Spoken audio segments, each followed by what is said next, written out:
right, hello. Welcome to Adventures in Lollygagging. We are back to playing Call of Cthulhu this afternoon, evening, night, whenever the hell this is. We'll have Long here in a second. Right now, he is just a rug or a piece of wallpaper, but he'll be here in a moment. We may be finishing up our first real location. We'll see. See how it goes. Because we ended last session on a bit of a beating. Got a little bloody, and how many of you actually took damage? Marie definitely did. Yeah, tiny bit. Okay, I think Patrick did too. Let me double check. If I didn't blow my luck, it would have been a lot of bit. I think looks like everybody. Yeah, everybody took damage. So you all are there. Hey, there he is. There's our guy. There's our guy. What a beautiful man. Yo. Look, he's perfectly centered and everything. It's like there's a random person behind you with. Look at that. You see that keeps popping up? What's going on with that white thing back there? It's like there's like another. Chair? You have like another arm. It's his blanket because he was sleeping in the chair, so he hasn't put the bed away. All right, so but yeah, we're starting up. We got some more Savannah goodness, and we'll kind of see where this all goes. Why don't we go ahead and do a quick little intro? Everyone say who they're playing, etc., etc. Also, why don't we do this? What's your drive? One of the things even though this is we're playing this in Call of Cthulhu, this is originally a Trail of Cthulhu based campaign. I did some of the things I brought over. One of them was the drive mechanic. And so everybody has a specific drive, the very thing that kind of explains why they're willing to kind of go out and do all these crazy things, face danger, face oblivion, etc. And this is the first real time this last session where you all faced actual immediate danger, where some of you had a gun pointed at you, others had knives drawn on you, got some blood and got some cuts and some punches, etc. So like this is the first time probably there's been some real like clear adversarialness. So like what is your drive? What is this kind of like pushing you? So we'll start with Stephen. Tell us about Pastor and what his drive is. Hello, I'm playing Pastor Zephaniah Wood, and my drive is duty. I feel that it is our responsibility to bust up whatever nefarious activity is happening, because who else are we going to leave it to? As for the fight, my blood is riled. I'm quite angry, as you can tell by the sound of my voice, and I'm ready to murder someone. I know you clambered over the car and nearly got shot in the face. It was fun. I was so sad when I missed. Like if I would have just hit, that would have been so funny. Like I had like 80 luck at that point, so I'm like, as long as he doesn't roll it, nat one again. I was rolling pretty well last week. I was a little nervous. I'm like rolling way too good. All right, next up, Melissa, tell us about Marie.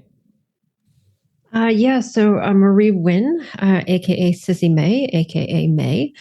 She is by trade a jazz singer, and her drive is artistic sensitivity.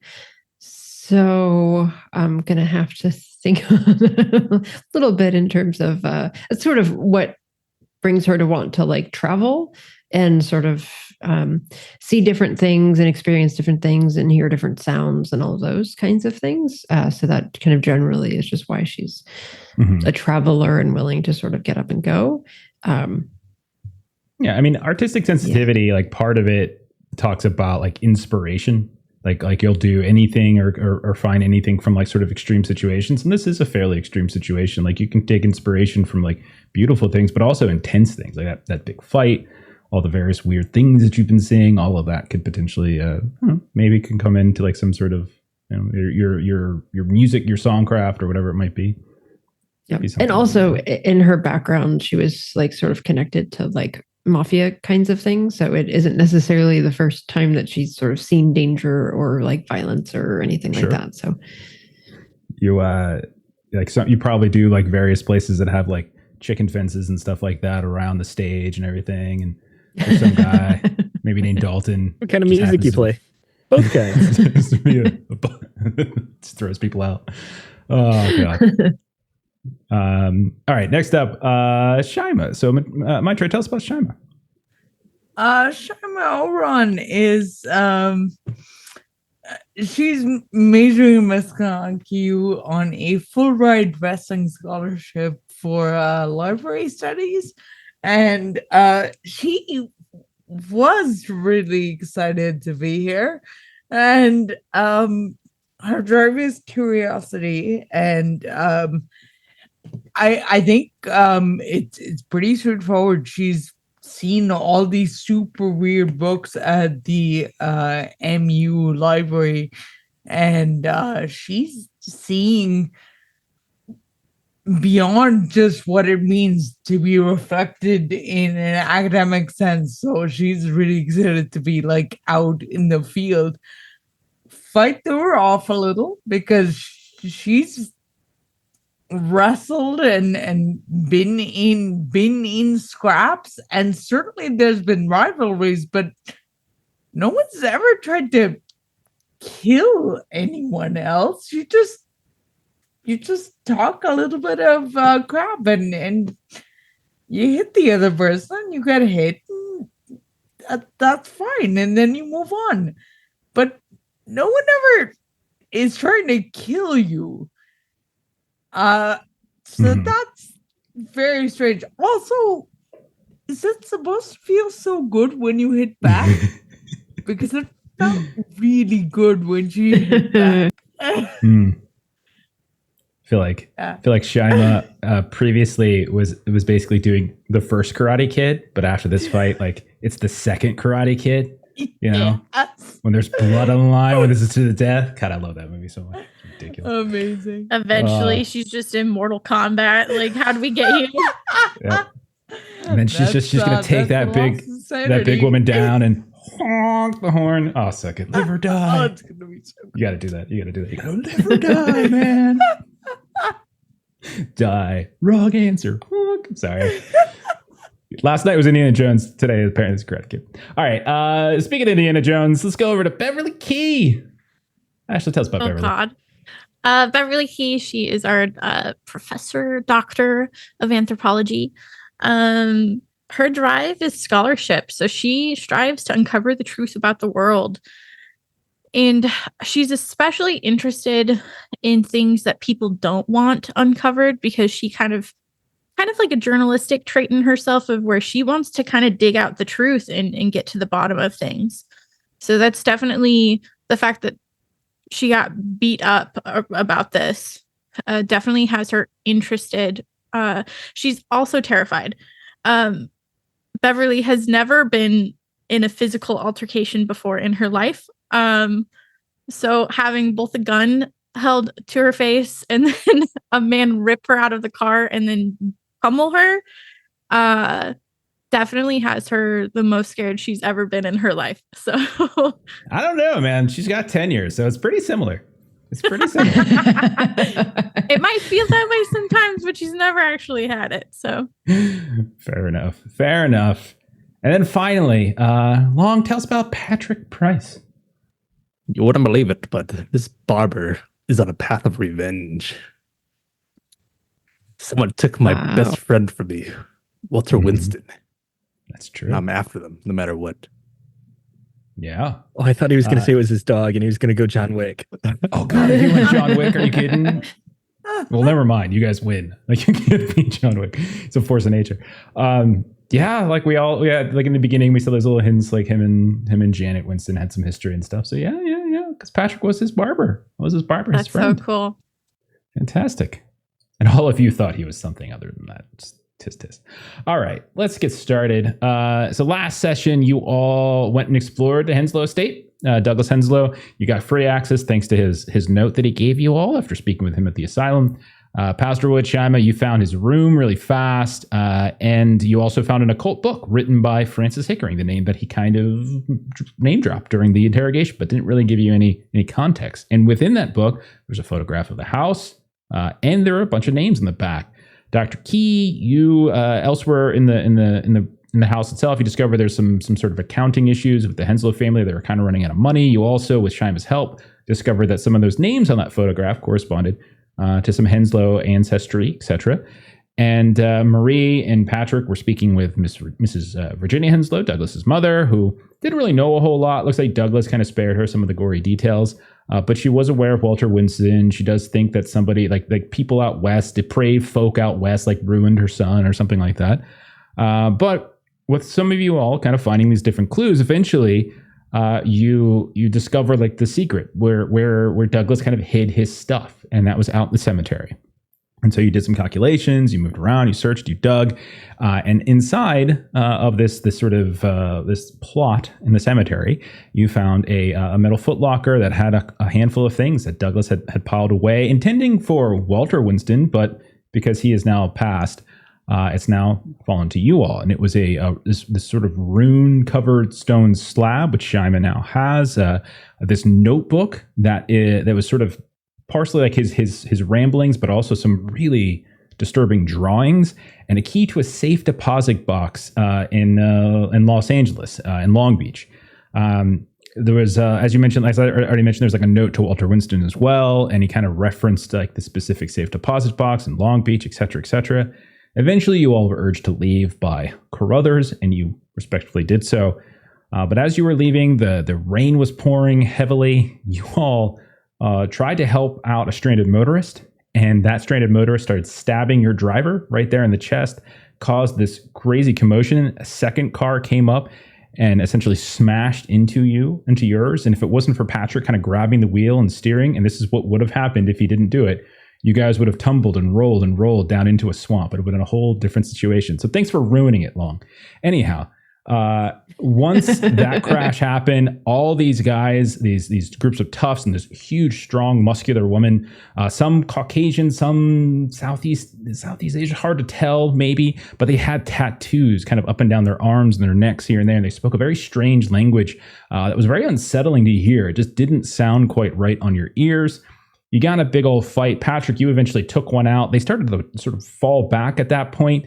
One of them drew a gun on Beverly Key to try to kind of help them back away. Pastor charged at that guy, nearly got his head blown off, but did manage to dodge it, fell off the car, and they drove away, not before leaving a bloody, wet note with Shima typed out that says, "Drop this case, go home." So we're going to pick up immediately in the aftermath of that. It is still raining and it's still pouring. Your car has got a broken windshield now because there's a gunshot in it. The driver's side of it has been slammed against a tree. Your driver has been stabbed twice in the chest. Beverly, I can't remember if you actually... I did stabilize him. Yeah. You stabilized him, so he's not going to die on you necessarily, but he is not in particularly good state, and he's certainly not going to drive you. The toughs that sort of fought you, they drove away. They threw their injured person to the trunk of their car. But there is one of the other vehicles that they used to smash into yours, which you can see the whole front of it is just kind of accordioned. And you all are on the side of the road in the middle of the country roads, muddy waters. It's Savannah. It's dark. It's nighttime, and it's pouring. What is everyone doing? All right, everybody, pile in the car. I will drive. We've got to get this. We've got to get this gentleman some medical help. After Shima checks on Dr. Key, which is her first priority, and after she is able to see that she's not bleeding out or dying or anything, she's gonna mechanical repair on the vehicles and get one up and running so Sesame can drive. Absolutely. Yeah, go ahead and just rip that mechanical repair. That's totally fine. What is everybody else doing?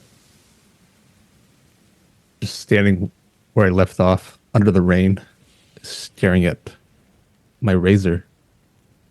That was the first guy I killed. Beverly is still kind of in shock as well. She's sitting in the front seat because at this point the driver has been pushed over into the middle, so Beverly is probably in the other passenger seat up in the front, just sitting there next to him, kind of like holding stuff to help stop the bleeding, but she's not doing much else. I'll say more than likely he's probably kind of lost consciousness at this point. You do think he's stable. Like obviously you've sort of like over the wounds themselves. One of the wounds is just kind of like to the shoulder. It doesn't look like it's going to have hit any important areas. But one of them is definitely concerning, as it does seem closer to like the hard, a little bit lower, and it might actually have nicked something. You can tell he's gone very pale, but you do seem to have at least stemmed the bleeding. You all were about a half an hour, 45 minutes or so out from the Henslow State when this all happened, and you're still probably like an hour away from the Savannah city too. So like you are still a decent ways away. What are you doing, Pastor? I would be near the car.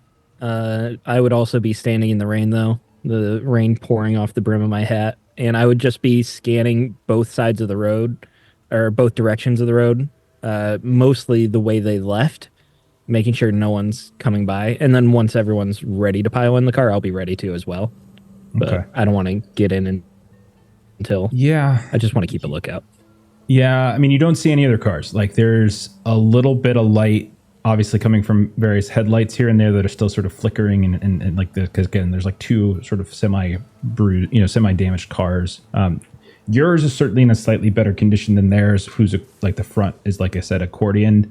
The cab is kind of intact, but other than that, you don't see anything either way. It is also nighttime and pouring rain, so the chances of there being other people on the road is pretty low. But just a quick look, yeah, keeping your eyes peeled, you don't see anything right now. I did just think of something else I'd like to do as well. Sure. I'd like to search their car, the cab. Okay. Yeah, give me a spot hidden, and then while you're doing that, let me go back to Shima. How'd you do on your mechanical repair? Feel pretty hard, 96 over 50. Oh dear. And, but this feels important, so I'm happy to spend all the luck. Okay. From what you can tell, the biggest issue is steering. As far as you can tell, the engine's still intact. Everything looks okay there, but with the way your car kind of got sideswiped, and then it spun, and then it smashed into a tree on the side of the road, so the driver's side, and you can tell that the steering's a little isn't quite responding the way it should. The column probably needs to be replaced. It's not something you can clearly do here, but you're able to kind of get underneath the hood, make sure all the connections are sound, do what you can, and after, we'll say, about 20 minutes of you kind of putzing around, fiddling underneath the hood, crawling underneath like the dash a bit, you kind of rev it up, and you hear vroom, vroom, as the engine does kick back into gear. Just whoever drives needs to be very careful with making hard turns. I'll share that with Suzume. Okay. And I would say that if Shima had been kind of in and out of the car, Marie probably would have looked over and seen Mr. Price just sort of standing in the rain, and would have kind of gone over to him and just kind of put a hand on his shoulder. Mr. Price. All right. Let's carry on. Are you okay? It's the first person I killed. I did vow Oh. to do whatever it takes, but I didn't realize how easy it was. Oh my. Yes. This is this interesting predicament that we have found ourselves in. But we'll get just get inside. We'll talk more. We'll talk more later. And she'll just sort of fold the razor blade that you were sort of holding out, and she'll just sort of fold it for you and sort of fold it back in your hand. Marie, Walk you over to give the us car. give us a spot hidden while you're doing this. Actually, Sure. you're reaching 50-50. out, helping. Yeah. As you're staring. 23 under 50, so hard success. Okay, hard success. Nice. Okay, so as you reach down to kind of help him fold back up the blade, he's got covered in blood here and there, but at the same time the rain is constantly pouring down, so it's sort of rinsing and washing it free. Everyone's clothes are kind of clinging to their bodies with the sheer amount of rain. There's a moment as you reach down where you almost give a start, as you see on his arm it almost looks like a mouth, like right on his forearm, as sort of the cloth of his shirt, his jacket, clings to his skin, and you can see almost the contours of a mouth just sort of stretching, like extending its jaws a bit, almost like it's trying to crack a jaw. And so Marie had been very sort of measured and trying to kind of be encouraging and kind of calm and reassuring. And then you just suddenly see her just sort of step back from you as if she just doesn't want to look at your hands or arm anymore. Oh. Are you right? Are you injured? No. I just, I can't. I'm assuming if I look back at his arm again, does it still look the same? It's some sort of strange shape. I'm going to assume maybe jacket off. Maybe you're kind of covered in this. Okay. And look, and she'll kind of point your arm. There's a mouth on your arm. Oh, it's a bit of blood, but I don't think it's mine. No, just this place. This, and she's just distressed and sort of looking back to the car again. We just need to get out of here.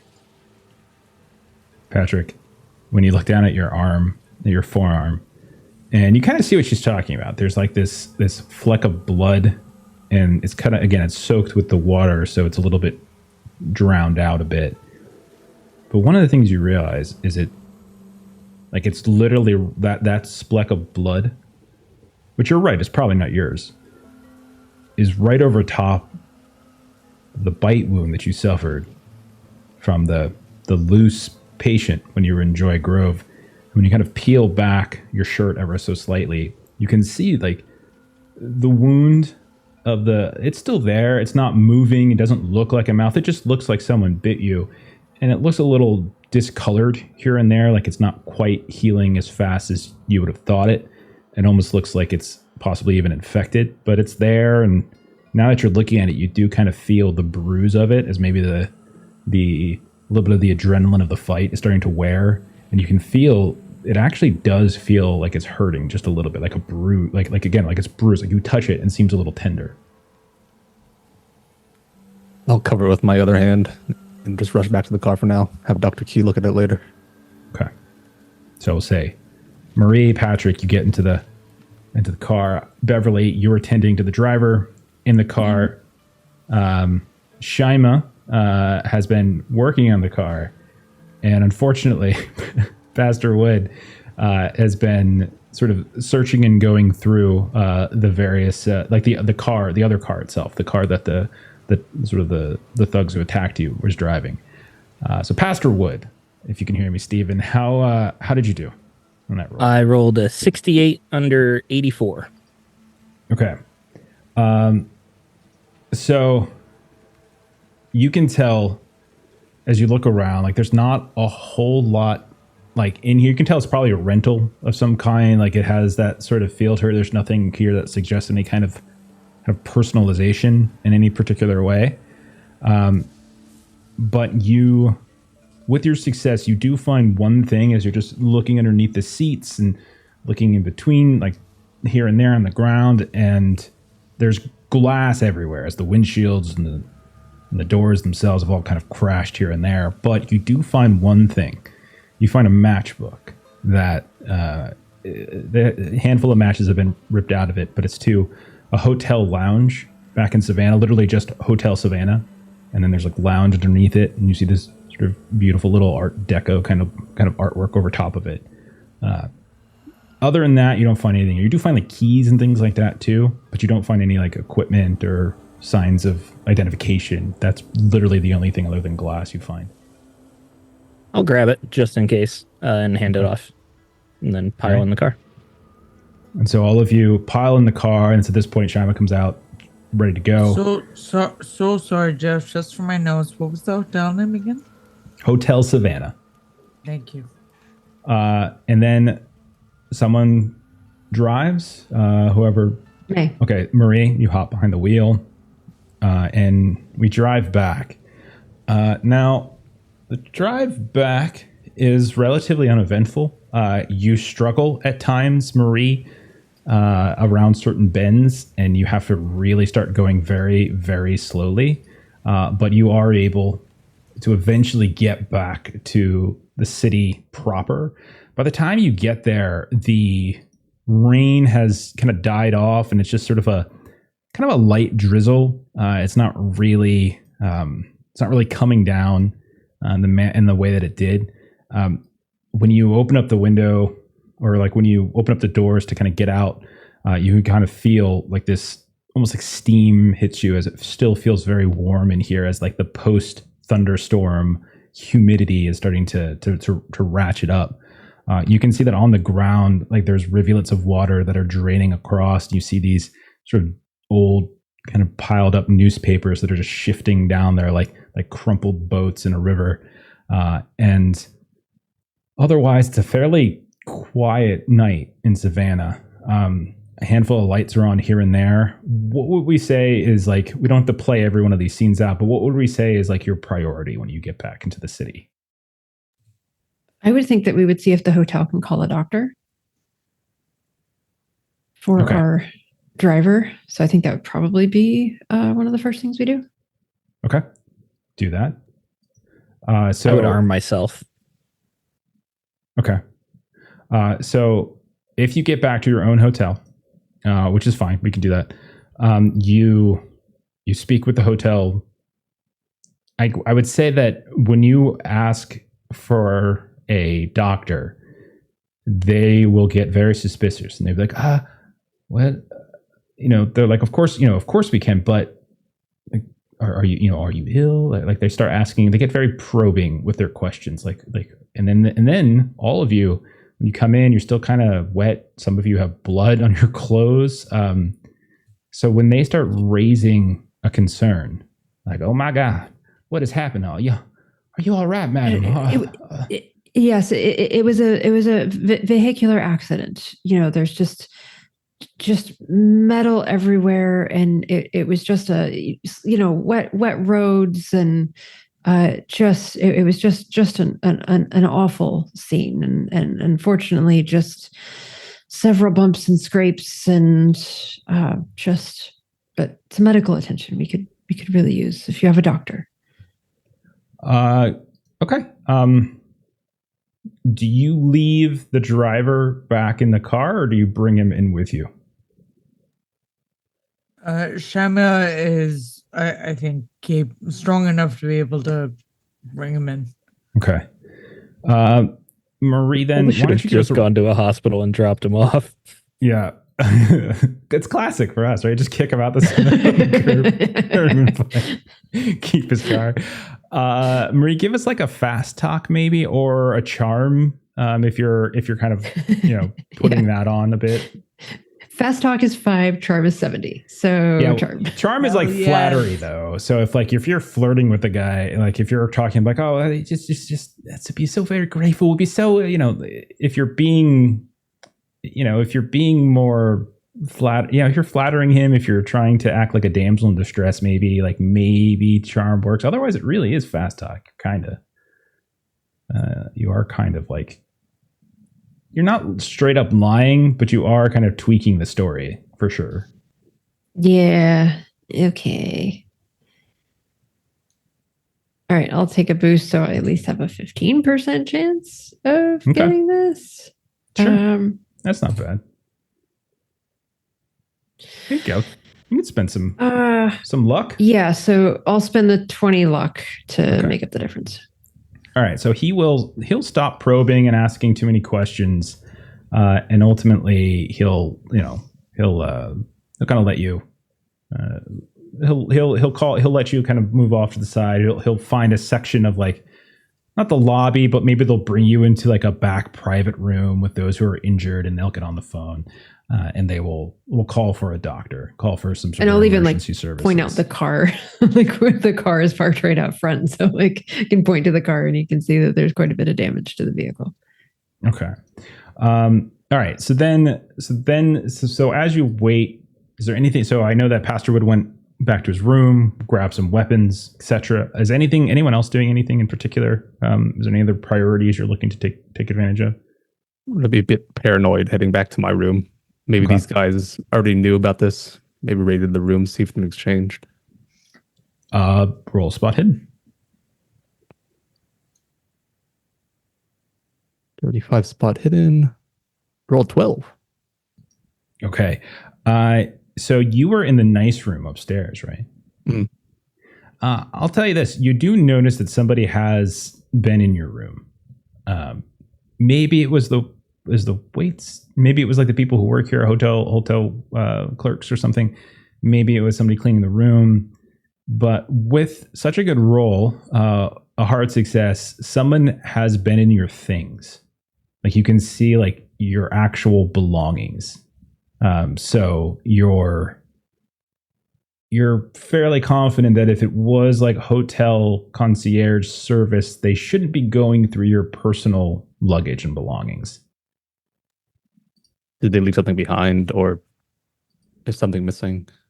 You don't notice anything missing. It doesn't look like there's anything in particular. But you'll notice that they went through any kind of like, if you had any sort of like identification on there, anything that would have suggested who you are, like something with your name or something with your credentials, maybe a receipt for one thing or another for the hotel, or like if there's some sort of invoice, they definitely got that. Gotcha. All right. Anybody else doing anything back at the hotel? All right. If that's the case, then eventually Doctor will arrive, will be led back into this back room where we'll say Marie and Beverly, maybe Shima is still tending to this driver who's hurt. Some of you had your own injuries. Doctor comes in, and again, it's just somebody from a few blocks away, someone who knows, someone who they know, and opens up his little bags, little kit, and starts kind of taking a look at stuff. And it's not very long before he's like, well, this seems a little peculiar. These look like stab wounds. Was this man stabbed? The metal with the accident, just how things I can see how it might be similar. Your doctoring skills at all. I don't want to question what you're looking at, but it was just a mess of an accident. That is, I suppose that's possible, but I must say, next, if something like this were ever to befall you again, don't remove the item that was puncturing the man. As often leaving it in there helps reduce blood loss, but that's all right. I imagine not, Doctor. You seem far too glamorous for that. But it's always, learn something new every day. Oh, well, you learn something new every day. You're going to get smarter every week. So there you go. We're so lucky to have you here to take care of us. I must say that I think I have done all I can for him here, and we should remove this young man to a proper hospital. He's going to need, I think, some surgery to prepare. I don't think he is safe to return home. This one injury seems to be it seems to be somewhat superficial, but this other has me quite concerned. Quite concerned. Now, I can go ahead and take him there if one of you wants to give me a hand getting him to my vehicle. But you said you all were in an accident. Make sure you have reported that to the proper authorities, I imagine. Not yet. We wanted to get him attention first. Of course, I can understand that. I think you should go ahead. And now that I have this man in my care, I can assure you that I'll do everything I can for him. But why don't you go ahead and ensure that you get everything taken care of now on your own, okay? All right, we're back. Sorry about that. Poor Steven. He was talking a lot of shit in our private Discord channel. And then got really mad because I was letting other people talk. And then he just up and left. So it's definitely that, and nothing to do with the power outage. That's definitely what it is. It's definitely what it is. Pay your bills, Steven. No. Hopefully, actually the one paying him. Yeah, aren't you the sugar daddy in this situation? That's fair. So hopefully he'll be back. If he's not, we're gonna soldier on for a little while at least, and hopefully he'll pop back in. If he does, we'll try to get back in. But otherwise, we're gonna pick back up. So Shaima, were you saying you were helping? You were helping bring them. I'm just gonna help carry their dude out to the car. Okay. So what we'll then say is that the doctor drives away with your injured driver, impresses upon you the need to contact the authorities about your accident. You have a vehicle out, near the hotel where it has definitely suffered some damage. You have a hotel concierge who has been charmed somewhat by Marie, but that'll only go so far. But he's not necessarily pressing you. Patrick, you've seen that someone was poking around in your room, and we'll say Pastor Wood has put, he's got a gun kind of hidden underneath his jacket now at this point, and he's kind of moving around, kind of checking exits and stuff like that. So you see him just sort of being a little bit more secure around the area. So what's the next thing that you all would want to do tonight? Beverly would call the company that our driver worked for and inform them of the accident, and then report to the police the accident. Okay. All right. So we'll say you report the accident. There are rental car companies at this time, and a lot of them, like you're able to contact them. You probably found something either in his possessions, the driver's possessions, or maybe in the car. So it shouldn't be too difficult. They'll take a report. They'll kind of go through what exactly happened. When you tell them about the injury to their driver, they express great concern, et cetera, et cetera. So, all of this seems very on the up and up. Since as long as you're being forthright, obviously, I'd imagine you're keeping the story about the people ambushing you and trying to kill you and putting a gun to your face. But other than that, yeah. Okay. If that's the case, then they're being somewhat they're concerned, but at the same time they know your contact information, they know your hotel, they know all those kinds of things, and so their foremost concern is the health of their driver. Okay, what else are we doing? Good. Long. I'm pretty much contemplating what to do now. Like we're known by these ambushers. They know who we are. What are our next choices? Should I even send a message back home? Maybe they'll track it somehow. But my fiance in danger. Just telling everyone that they've been through my things. Okay. Oh my goodness. What an invasion of your privacy. Is anything missing? No, nothing's missing. Just think who I am. We should check our room. Patrick, will you come with us? Of course. Okay. You also are in a very nice room. So I think there was the women, Beverly, Shaima, and Marie were sharing a very nice room. Patrick, you also lucked into a very nice room, and Pastor was like in a toilet in the basement somewhere. So go ahead as you go into your room. Go ahead, anyone who wants to. You're searching around, make a spot hidden, and see if there's anything that's amiss. And I'll say, because Patrick has kind of alerted, all of you can take a bonus die in this. Like anyone who's rolling this can take a bonus die because you are probably going to look a little bit more thoroughly, a little bit more carefully. Looks like Sissy May got a pass. We got Beverly with a pass. Okay. Much like Patrick's room, and then Shaima got a hard success with a 20. Much like Patrick's room, there are subtle signs that people have been in here. None of it is extraordinarily obvious. It doesn't look like anyone has like broken the window to get in here or broken the door. But I'll say with that hard success, Shaima, you can spot that somebody has tried to mess around with the lock and the handle going in. It hasn't splintered the wood or anything on the door itself, but someone definitely tried and had an effectively applied locksmith to this door, and like the handles seeming a little, sort of jiggles just a little too lightly. And then as the rest of you are looking around, much like Patrick Bryce, any sort of identifying papers that you might have had, any sort of travel papers or anything like that you might have had, like they've kind of sort of shuffled through that. They've gone through your luggage, your belongings.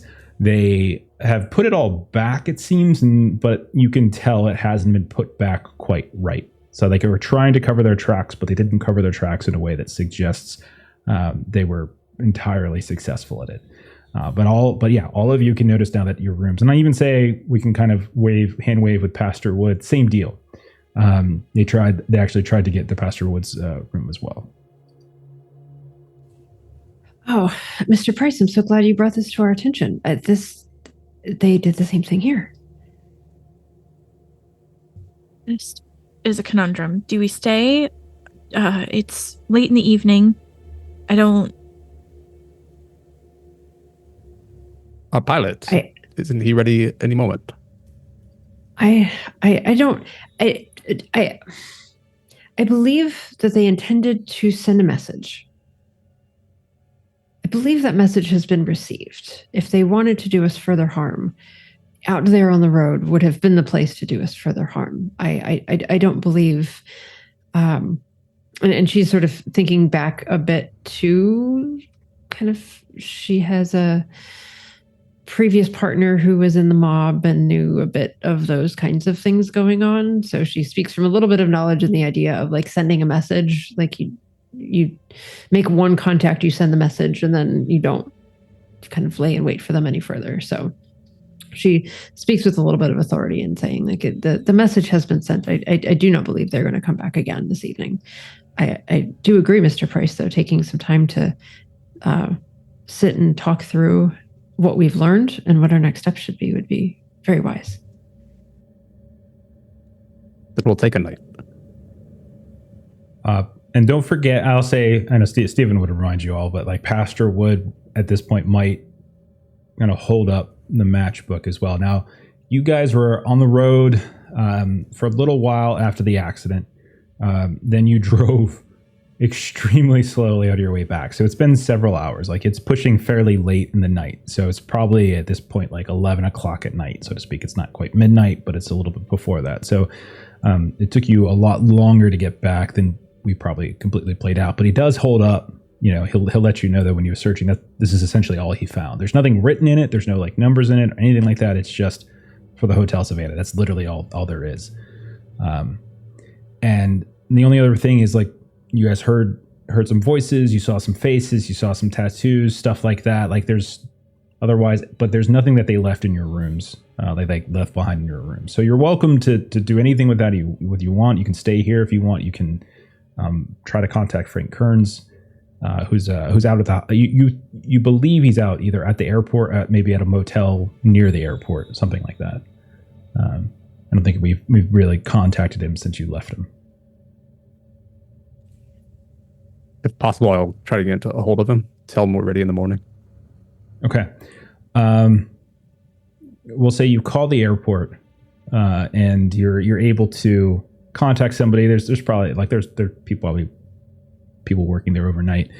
When you mention the name Kearns, when you drop the name Winston Rogers, you mention your plane, et cetera, they'll be able to sort of forward you a number where he was staying. So he kind of left forwarding info, like he's staying at this motel, and he's staying on a motel basically, like I was saying, on the outskirts of town, en route to the airport. So if you get him on the number, he's like, "Oh, hey there, kid, how's it going? Tomorrow, yeah, we're flying back to Arkham." Oh, Kearns, can you take us to LA? I beg your pardon? Louisiana? Oh, no. California. Bit of a journey. Surely you're pulling my leg here. You want to fly all the way out to Los Angeles? Can you do it?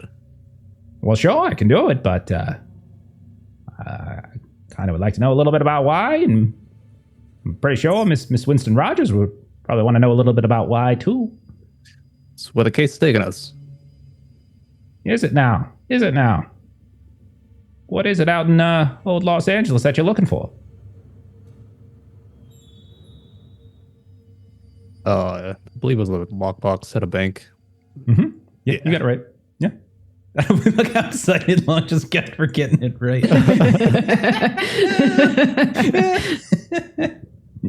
He's like, well, I suppose it's all right. It's a bit late in the evening, but I can make the arrangements. But I'm going to have to, as you know, Patrick, I'll have to let Miss Winston Rogers know it is technically her plane. Can you get a hold of her? Oh, I could, yeah. She's not going to be too happy about me waking her up this late at night, but she's going to be even less happy if I don't tell her anything. I can do it for you. I don't think she likes me. Oh, she most certainly doesn't. I can tell you that. You're very perceptive. Very perceptive. Well, if you want to call her, you go right ahead. You know the number. Pass it on to someone else. I don't understand what that meant. I'm sorry. I'm confused. Pass it on. Pass what on to somebody else. Does that mean you're calling or you're not Are calling? you just giving someone else the phone? I'll have someone else so call her. confused. Oh. Well, all right then. And so he'll hang up the phone and he'll take care of the arrangements, obviously. It's not like you can immediately leave. There's some processes, flight plan, all that kind of stuff that they kind of have to do. Imagining that Mr. Price dials the phone and then just like shoves the receiver in Marie's face. Okay. Do you call Janet Winston Rogers? Yeah, well, I'm here. Let's give it a ring. Yeah.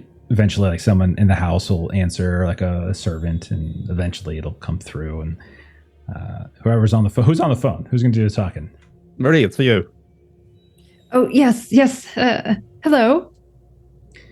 And there better be a damn good reason for calling this night. Something better burn down. Someone must be dead. Otherwise, I've got sleep to get back to. I don't run a business with damn it, no sleep. I don't know. What the fuck is this? Miss Winston Rogers. It's May Wynn. May Wynn. I don't think I know a May Wynn. You sent us down to Savannah. Oh yes, the jazz singer. Yes. I remember you. How is the investigation proceeding? Well, I would actually say quite swimmingly in terms of gathering information. We've definitely hit the ground running, so to speak. We've gotten some very good information. I do have a. Yes, ma'am. If I could interject here for a moment, please. That all sounds lovely, but why couldn't this wait till morning? Well, so you see, I wanted to. There's two things. First question, if I might ask, were you aware of any other less savory sorts of individuals who might also be interested in what your father was up to? I don't understand what your meaning is. Speak plainly. And so she'll sort of look around a bit and make sure that no one is in earshot. So we have not been here for very long, but we have already had physical violence done upon us because of this investigation. Well, I'm very sorry to hear that. Is anyone hurt? Well, we all are. In fact, nothing. Luckily, nothing particularly serious. But our poor driver did get sent to the hospital. I see. Well, were you aware that such dangers were likely to come on our heels with this, ma'am? Miss Wynn, one of my primary objectives that I gave you when you departed was to determine whether or not I might be in danger. I've already mentioned the word. Danger has found you. So, I suppose, yes, I was aware that it was possible at least. Were you not listening to the story? My father, a grand man, withered away into nothing. All sorts of secrets. He went from one of the strongest and greatest men on this planet, one of the most accomplished businessmen, pharmacists, and all across America. And when he died, he was but a shell of himself. Something caused that. People. something he saw, something he experienced. So, yes, I was aware of this possible dangers, the specifics of which I do not know. I'm very sorry that you all were injured, but you all accepted the job, did you not? I don't recall forcing any of you onto that plane.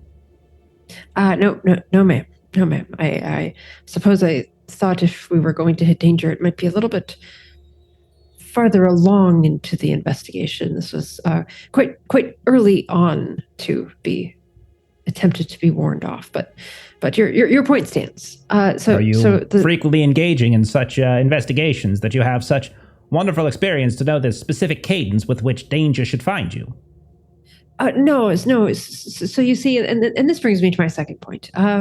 We've learned that where a lot of these things seem to happen, as I believe you had known, in 1924, your father was in Los Angeles, and there appears to be some documents or some things that remain there, and so we need to travel to Los Angeles so that we can gather up those belongings that were left under lock and key in LA. I see. And you're confident this lead will pan out with something productive? Well, I certainly hope so. I have a literal key in my hot little hand. Well, sounds like you've been most productive down in Savannah. I hope you can carry that productivity all the way across America to the western coast. Have you been to Los Angeles before, Miss Wynn? Once, yes, I believe. I tended to stay in the Midwest and the South, but once. Well, blue skies, sunshine, palm trees. Enjoy yourselves, but not too much. Make sure you'll stay on task now. Tell Mr. Kearns to fuel up the bird and leave at your earliest convenience. Is there anything else? Thank you, ma'am. I don't believe so. Thank you. Miss Wynn, one request. If you call me near midnight, please make sure it is for a conversation that is required such urgency. I still don't see why this conversation couldn't have happened in the morning. Well, we did want to make sure that we left bright and early in the morning, and Mr. Kearns did require your permission to take this investigation clear to the other side of these United States. Miss Wynn, you still seem to be talking. Yes. Good night, ma'am. Good night. And you hear it kind of hangs up at that point. Okay. So yeah, you get vision. It's fine. Okay. So the one thing I think we should have also done, we can do it retroactive because I forgot to remind you, is that all of you did suffer some damage. You could have rolled first aid like within relative immediate time, like within like an hour or something like that of when you took those wounds or so, to potentially get an HP back. You won't get a ton back, but you get at least a point of HP back. So if that was something that maybe Beverly was doing on the drive back, if she was like tending to each person one at a time, Beverly can kind of start ripping some first aid rolls for people, because I think everybody actually took a little damage. Otherwise, we'll say the night passes. No one breaks into your rooms any longer. Maybe we'll be able to say Pastor Wood stays up all night, sitting in the lobby, gun in his hand, observing. And you all wake in the morning, rested, still wounded, but you have, at the very least, made it through the night. So what would you... Are there any other lingering things that you would want to do in Savannah before you head out to the airport? Wants to send a telegram to a friend of hers before they leave. Okay. But before she does, we'll go to Dr. Key and sheepishly ask to borrow the money for it. Oh yeah, no, she'll reach into like her bag, and she's got two little like coin purse things where she's got cash in, and she just hands you one. Like she had already separated like some out for you, some spending money for you. Okay, I'll bring this back. And she has been like uncharacteristically quiet since you all have got back. She's made herself useful by, carrying the half-dead driver back and forth and that kind of thing. But she's not. Her joie de vivre is significantly less joie these days right now. I don't think we should separate too much. I understand if you want privacy. No, not at all. I'll go with you, Shama. I'm gonna send a message as well. Please do. Perfect. Okay. So it will go down to the hotel staff and ask where I can send a telegram from. Sure, they'll give you like a few buildings down. They'll give you somewhere you can go. No problem. Not an issue. So if we'll say that's Patrick and Shima. So you guys are. So let's kind of get an idea. Are you all like packing your rooms up? Like, are you? Yeah, we're checking out. Okay. So at a certain point, yeah, go ahead, Beverly.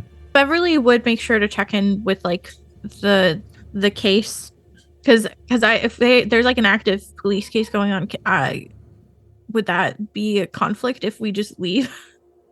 So I mean, at a certain point in the morning, you will be visited.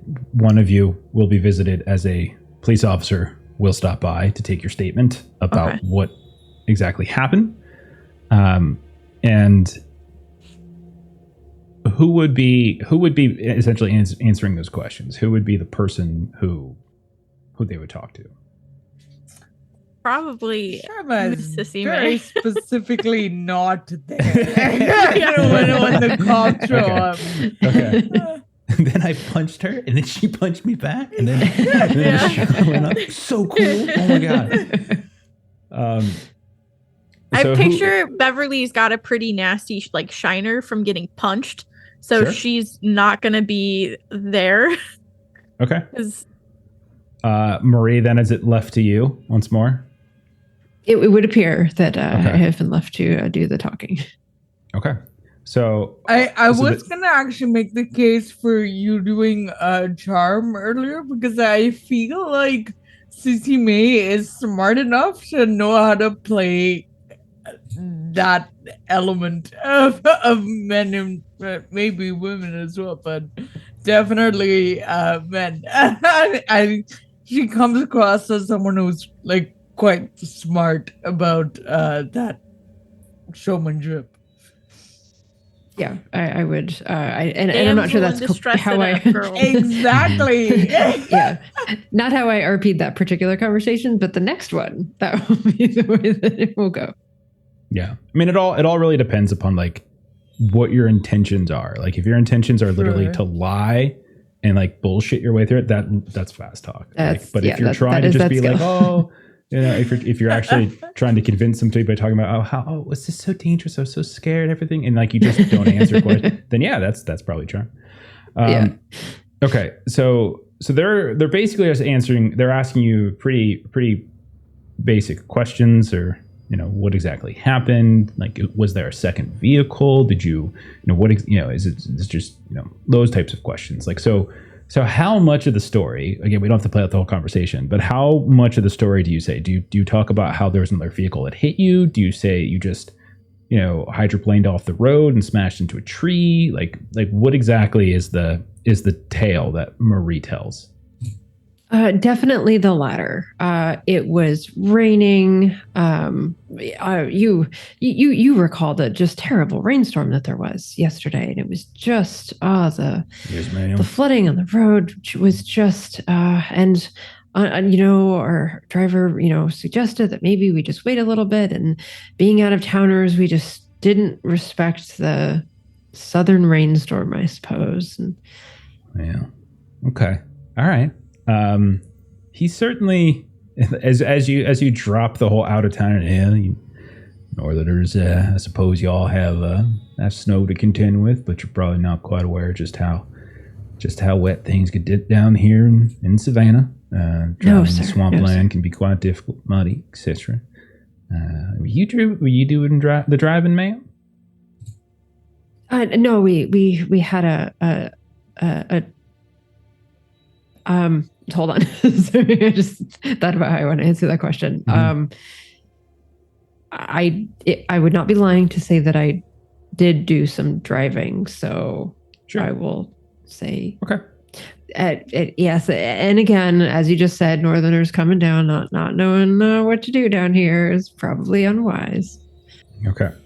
Well, I think he'll take your statement. As long if you're not bringing in any sort of notes about a second car, or these other thugs or toughs or whatever you want to call them, I don't think he's going to have a ton of follow-up questions. But I will say, give me one roll, however you want to flavor it, and we'll just say, we don't have to play it all out, but this is just sort of like the flavor that your conversation takes. So if you are in fact doing the more damsel in distress, kind of playing up the charm and the naivete of being a Northerner in an area that I just don't know, and so yeah, definitely going with the charm and persuade for me are both 70. So as long as I stick in that direction, 22 under 70. Okay. Well, I mean, he'll probably just I think I have everything I need here. I believe I'm sure the rental car company will be in touch in terms of proper compensation. We'll go ahead and take a look at the man in the hospital as well. And as far as I know, he appears he's going to pull through. We'll still under some sort of sedation currently. We'll get his statement as soon as we possibly can, and if there's any sort of follow-up questions, I suppose we'll be able to track you down. Thank you very much, ma'am. I'm very sorry you had such a terrible time here in Savannah. Just drive safe. Oh yes, and I'm so sorry that we had to waste your time with this. Nope, it's not a waste, ma'am. Not a waste. Civic safety is it's an important responsibility, and one that I take pride in. And he kind of steps off. All right. The other three of you go and you head down the block. You find yourselves a place to send telegrams. Patrick and Shima, you both sent them. You're welcome to sort of just, if you feel like sharing, tell us a little about who you're sending them to. What is it they're saying? That kind of thing. If you feel like sharing. If not, that's fine too.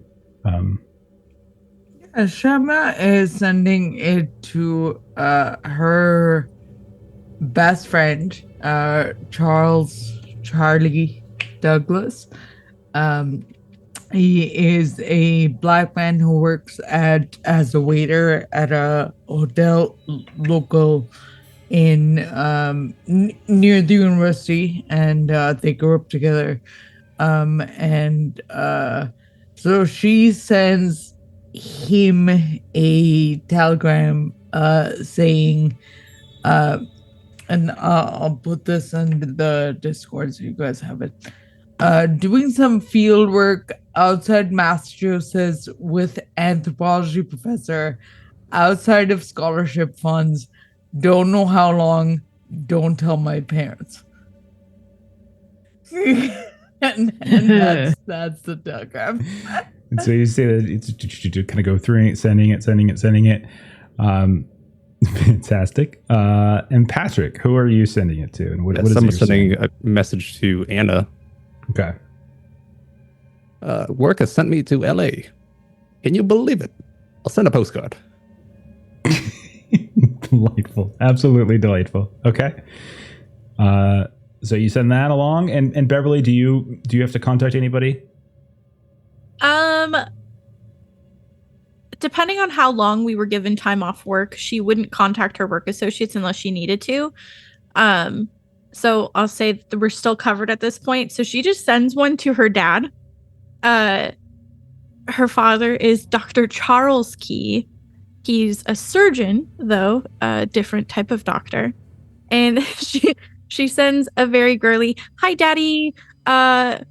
Work has, sent us out where I'm going to be heading out to California, and I'll send you a postcard." Very similar to Patrick's, but just her dad's a widow now, so her mom has passed, And so she's kind of just kept up the more, and she has been passed for a while. So Beverly's just kind of constantly kept up like that girlish sort of only daughter closeness. Fantastic. Yeah. I like to think that they actually send the as well, which just sort of makes the more expensive. Paying for a telegram like by Yeah. word. Recklessly spending money. Right. All right. So the three of you have taken care of like personal messages. Marie has given a statement to the cops. Pastor Wood has been kind of moving around here, and that I'll give Stephen an opportunity later to, if he wanted to retroactively do something, we can do that. But otherwise, is there any other business that you all wanted to attend to in Savannah, or are you ready to head out to the airfield and Hunter Field and take off? I am done here. If we leave Savannah, we won't have a chance to check out the hotel Savannah. That's We don't Maybe even know. We should check that out now on the way. There's something there. So I wouldn't mind trying to see if we can get a name of any guests who may have been staying there, just to give us a little bit of information. After you, then. Okay. We'll say you call a cab at this point, since you don't have a driver assigned to you. We sent the driver to the hospital. The Poor guy. concierge is like, I'm sorry, we're fresh out of drivers. You've killed them all. So He was the only one. you're the only one.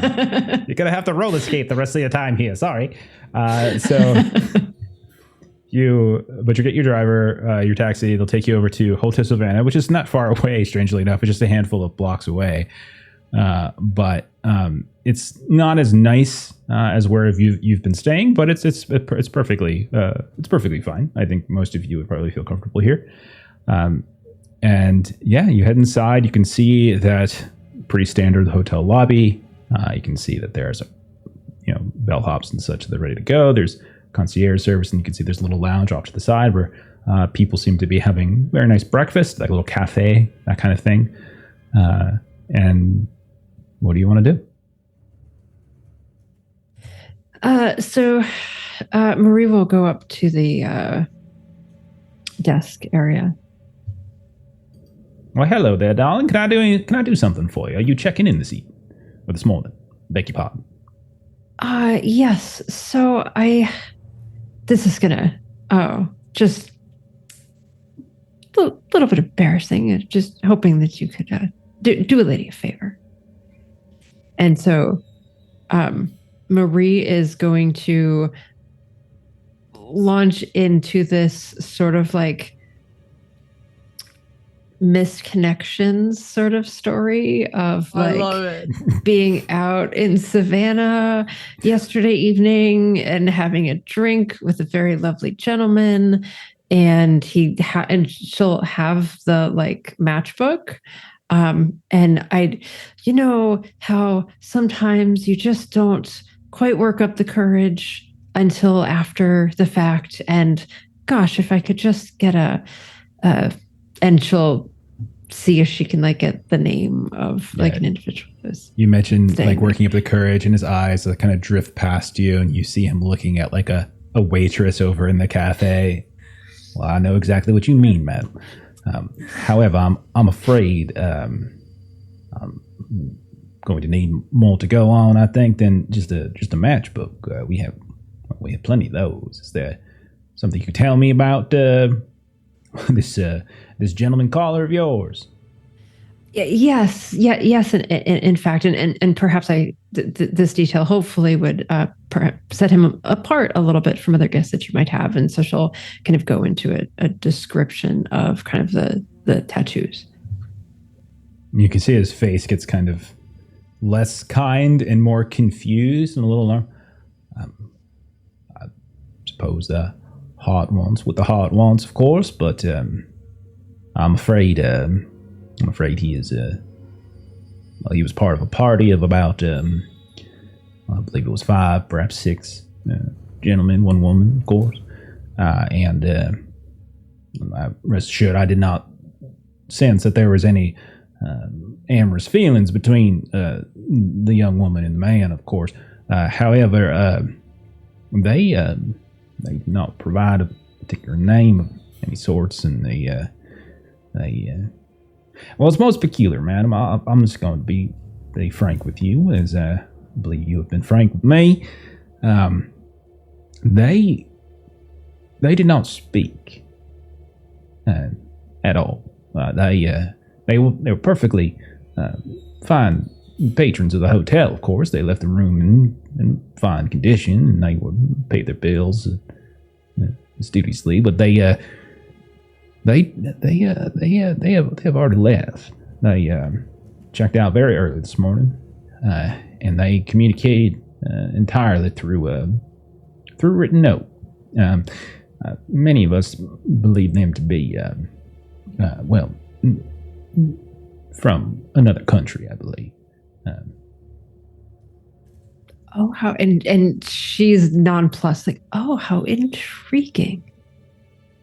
Did you have a conversation with this man? Oh, as it were, and she'll sort of wink. Did they happen to mention that they were, where they were headed to next? Were they in their notes? Did they like get a ride to a nearby establishment, or? Give us a roll. Give us like a persuade or a charm. Sure. And let's see if he's got any. Let's see what I got. Oh, I'm gonna spend the 16. Okay. Spend and look like it is something that comes back every session. So, well, I mean, that's what it's for. Yeah. So I know, down to 30. he says that, ma'am, as I said, they didn't speak at all. I think I still have the final message they gave us. Oh yes, here it is. And he kind of unfolds this paper. This says thank you, and like you can see, like typed note, not unlike what you saw with the one that Shima has, although it's not covered in bloodstains or with in rain, anything like that. Just little hearts. No, you don't see anything like that. And it says, thank you for your kind hospitality.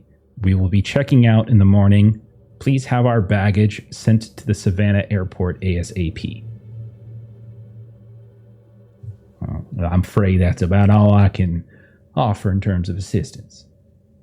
Oh, well, I imagine this is probably not how you thought you might be spending your morning. So I do appreciate your indulgence of, every once in a while you just think that maybe the story in front of you might be one of those like the shows. Perhaps as it was I not said, meant to be. Ma'am, and he's giving you like a very really kind of he's being a little judgmental. As I said, ma'am, the heart wants what the heart wants, I suppose. Myself, I would find their markings to be a touch distracting, but I suppose there's artistry to it as well. Maybe I'm just a little old-fashioned is all.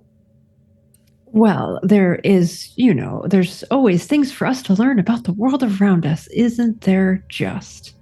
Indeed there is. We tried to inquire a few times about where they hail from, but as I said, they didn't say much at all. But I wish you good fortune. I hope you're able to track down your man and that, that love blossoms. Have a wonderful rest of your morning and enjoy a beautiful Savannah sky. Thank you, sir. And that is that. Let's see, back away. Is there anything else you want to do? Or is that the extent of your inquiry into Hotel Savannah? That was it for me. Unless there was something else that anyone else wanted to do here, I would just let them know that they are also on their way to the airport. So that is good happenstance. Okay. So then we'll say the driver or taxi continues to take you out to Hunter Field. You are led out by kind of the main terminal, essentially. And have your baggage, etc., etc. I would at some point you might have contacted Mr. Kearns in the morning, or Mr. Kearns might have left a message for you at your own hotel about kind of where to meet him, what hangar, etc. So you know exactly where to go. So you're going to kind of be hoofing it a little bit across, kind of a little bit of a walk with some of your baggage. You could just pay someone to take it for you. But when you arrive, it is a relatively busy morning for this airport. It's not bustling, but it's there's definitely other people here, other flights that are being prepared. Is there anything that you all were looking to do here? I think we would be on the watch to make sure to see if we see them. Okay. As we're traveling about. Oh, they are very noticeable. And I will say that as you kind of pass through the terminal, noting your spot hidden, some of you are very high. Marie, you're up to, where are you at?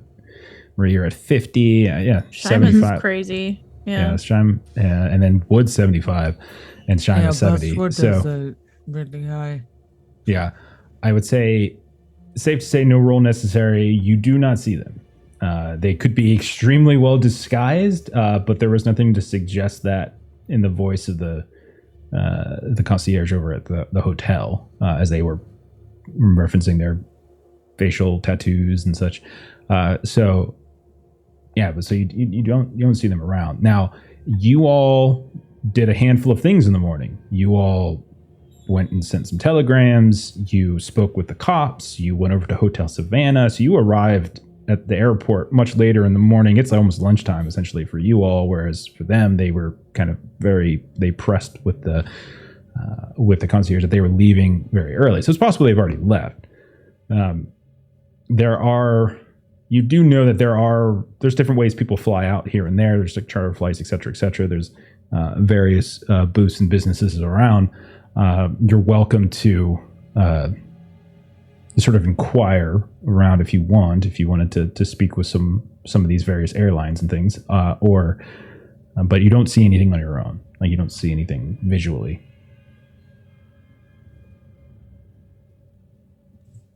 I would definitely think that trying to poke around and see if anyone remembers them and where they went could be useful information. Okay. Sure. So how would you go, what would you say again, I don't want to say we have to role play every one of these types of conversations out, but what's your sort of general like social strategy for like going around and asking these types of questions? There are a handful of people working about it. You can see they're dressed up, finely dressed, professionally dressed, behind various booths and things. There's some that are working with our customers and such. Like, what is your basic strategy? Because you're literally asking for fairly private travel information about people. So like, what would you say Marie is doing to try to accomplish this? Oh, that's a good question. And others can contribute too. So like, obviously social skills are a really good way of doing it. Sometimes credit rating can just be if you're like bribing people or whatnot, or just kind of throwing your weight around, trying to be stealthy. Cash around. Yeah, trying to be stealthy and just sort of sneaking behind a booth and just kind of grabbing a bunch of documentation. Like, you never know. So those are things that you could potentially do. I think what Shemel is wanting to do is something like, partially is that she kind of misses Charlie, but like she kind of knows that like just the people who would be comfortable with the likes of Marie and Patrick and Docky are maybe not super comfortable with Shima, for one reason or another. And so she is going to, I don't know, maybe spot hidden is the right skill, but basically she wants to find where the average person who works here goes for like smoke breaks and stuff. Like, where do people kind of just go to like take their breaks? She wants to go back there and look for like the working class. Okay. I mean, if do you want to do a roll? Like, we could do a roll if you want. 'Cause I know Up to something- you. What would you? She doesn't. Could do like a hang- psychology. Like if it was a hotel, she'd know where to go because she hangs up at Yeah. Charlie. But it's an Yeah, I mean, airport. like, I don't have like I'm envisioning this. It's not enormous. It's 1936, so airport travel is still something that not many people are doing yet. So I don't envision this to be a very big place at all. It's probably sprawling too with various hangars and such. So I don't think it would be too difficult for you to maybe track down like a rear entrance or somewhere out of the way, somewhere where customers wouldn't travel. Like it's not probably rocket science to figure that out. And maybe you'll see a handful of folks, folks, the type of people who carry bags, like they're carrying bags from the terminal or out to a plane or that's exactly it. Janitors, stuff like that. Yeah, and so you see just a handful of folks. Maybe they're smoking. Maybe they're like flipping coins and stuff. They're kind of, they're rolling dice or whatever it is. They're kind of taking a break, and maybe they see you walking up. And they go, "Ma'am, you lost." Oh no! I'm just with some people. I just need to stretch, get some fresh air. Hey, Free country. listen, I know this is crazy, but I'm just with like one of these private charters. And we're looking to see if there's like a group that's come through, because like I got into a bit of a scrap with one of them, and I lost pretty badly, and I don't do so well with losing. So just want to know if you've seen anyone who's Nice. lady is maybe a little bigger than me. And lady. her troop of men that have tattoos. They kind of look at you. Well, yes, ma'am. You got in a fight with. They kind of look at each other, change a look. Yeah, they were a bit of a frightening group. I'm not gonna lie. They had a look about them. Yeah, they left this morning. They did. I remember. They didn't say much, but they had bags and. Yeah. Henry over here, he took him up to the plane. Oh, what plane? Where did he go? Oh, she's at a fight, and she's that's the thing. So you see like a younger guy, like, well, ma'am, they were heading north up to Nova Scotia. I believe that's where the flight was made. I don't think that was I think that was just like a connection, but I don't know for sure. They didn't really talk too much, but that's where the plane was going. That's where those Canadians. That's where they. Yeah. I hear they're very friendly people. Very friendly. There's the one girl in Toronto you should avoid. well, I suppose if I mean. If she's Canadian, I guess that's true. She did look like she had a few. She looked a little bit like you. So it looks like you kind of gave back just as much as she gave. So and a couple of the other ones, they didn't look so good either. So yeah. I just don't like losing fights, especially when people cheat. Oh yeah. But then again, when you're in a fight, such things cheating. I guess that's true. Hey, can I have a drink? Well, yes, ma'am. And he reaches it out and hands it over to you. It's like this scrawny, like 17-year-old kid who's kind of handing it. Yes, ma'am.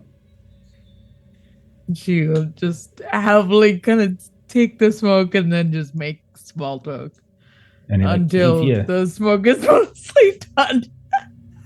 If you speak to a sister. She works inside the boat.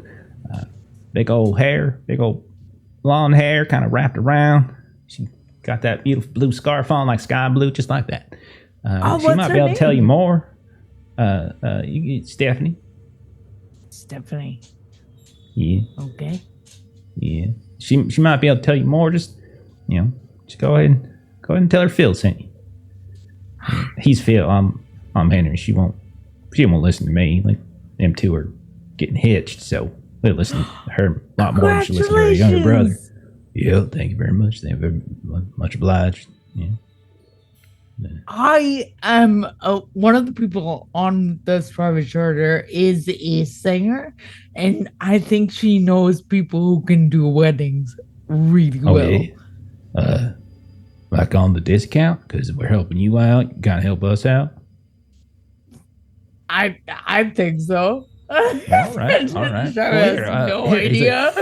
Kind of finish this. He's like, here, Henry, take that. I'll bring her inside. Come on. And so like Phil kind of is like, oh, come on in. I'll point out Stephanie to you, and then you can show me to your friend, scratch my back, scratch yours, sort of deal. Yeah, happy to do sure, that. Yeah. You know how expensive it is to rent wedding venues.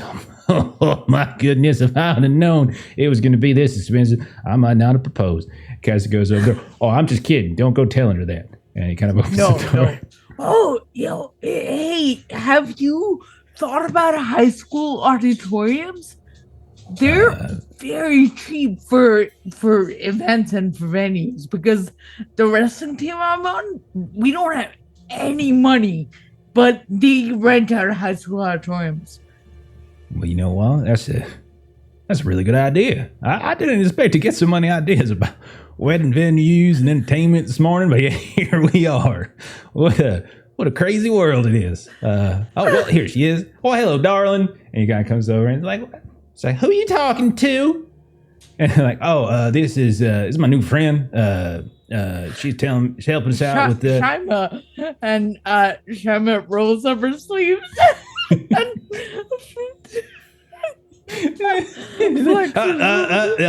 Is my new friend Shima. I was telling her all about how you and I are getting hitched. I hate it when you say it like that. We getting married. We ain't getting hitched. We ain't like a wagon or nothing. Now, calm down. I didn't mean nothing, but I was just being colloquial is what they're saying. Anyhow, listen, darling, just hang on. Shima's gonna help us get a primetime singer entertaining all of our guests, our family and stuff at our reception. As long as you can do a little favor for her. Oh, is that right? Is she the one who's gonna sing? No. Well, actually, are you the one who's gonna sing there, Shim? No. It's best if I don't sing. And so, like, the two of them kind of go back and forth a little bit, arguing. I do sing the Miskatonic fight song really well. Miskatonic, what? And like, ma'am, please don't sing in the middle of the airport terminal. This place is busy. And so, like, they go back and forth, and there's like a little bit of like, you can tell they're going to be off to a rough start, the two of them. But I will say, because this was so much fun, eventually she will finally relent, especially if they you bring Marie in and Marie. Oh yeah, Shamir turns on and yells for Marie, and in a way that is not discreet, because it does not occur to her to be discreet. So I will say that eventually, after far too long of negotiation, Marie, you are going to be playing their wedding in springtime. Don't worry, you got a couple months still, but you're going to be playing their wedding. And they're probably going to do it at their local high school, which he didn't even graduate from. But you're going to be playing and singing for 25% of your normal fee. Okay. I had the name of a Ginger Smith that is not too far away from you that might be actually be able to do this. So if just in case I happen to not be available, hang on there, ma'am. We had a deal.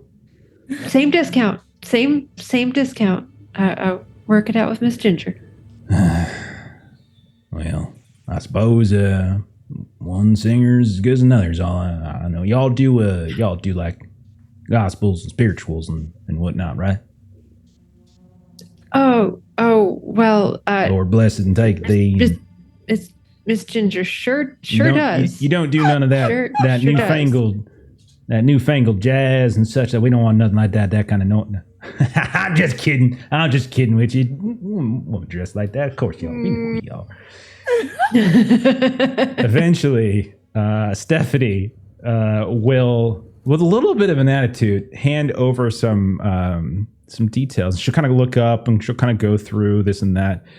And so she'll let you know that the people that you're referring to, unless it's a different group, who knows? Maybe you got them confused with somebody else.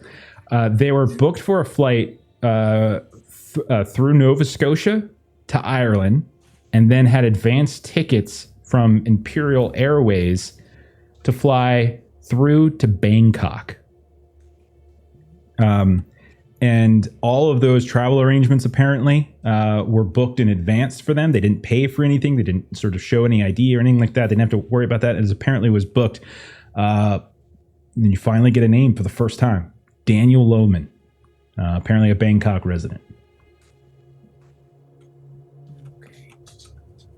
And that's all they have for you. Well, I sure do look forward to your pending nuptials. I can't wait. I can't. It's going to be wonderful. And you know what, Shami, you're invited. Definitely want to see you there as well. +1, 2. Bring whatever, or a fella or a friend or whatever such, and we'll be having it. It's like, yeah, I can't wait. I'm looking so excited to it. Gives like dirty looking. Sharon does not register and takes her hand and shakes it gratefully and does one of those handshakes. She's, thank you, ma'am. Okay, now, So ma'am. happy for you. Thank you. And so we will mercifully end that scene. What the hell just happened? End that scene. I love role-playing. This is wonderful. And you all will eventually meet up with Frank Kearns, unless there was some other thing that Beverly and Patrick wanted to do. If you wanted to, promise to give the shoe shining kid like a ride to, to Florida. Nope. I don't know, but otherwise, we'll say you all meet up with Frank Kearns, who's very happy to see you. He's like, well, hey there, friends. I got the bird all gassed up, ready to go, and we're clear for takeoff. It's gonna be smooth flying the rest of the way. It's a much longer flight now, and we're gonna be going into the wind now. It's probably gonna take a little bit long. Might even have to make a pit stop here or there. But if you're all ready to go, well, all right then. We're ready. So finally, you all load up onto the plane. You kind of spread out again. Remember, like you can sit like. Each one of you can get a seat next to a window. You hear as the propeller kind of kicks back up, and you begin a very long flight out to LA. Eventually getting your approval from the tower, and you kind of take off, and that's that. All right, let's see. So. Is anybody doing anything on the flight? You guys talking, chatting? You looking over items? Are you figuring out strategy? Like what does it look like as you guys are as you're flying? Definitely sharing everything that we found with Dr. Yi and Patrick Bryce. Okay. I was excited to leave Savannah, but now I'm a bit nervous because we're going in the air again. Mm-hmm. So my arm's aching. I'm gonna pop some pills Dr. Keaton gave me. Okay. And so, as you all are talking, you just your arm kind of subsides a bit, but you can tell, like even when you put your hand on it, there's still a little bit of it's kind of raised a bit, a little swollen.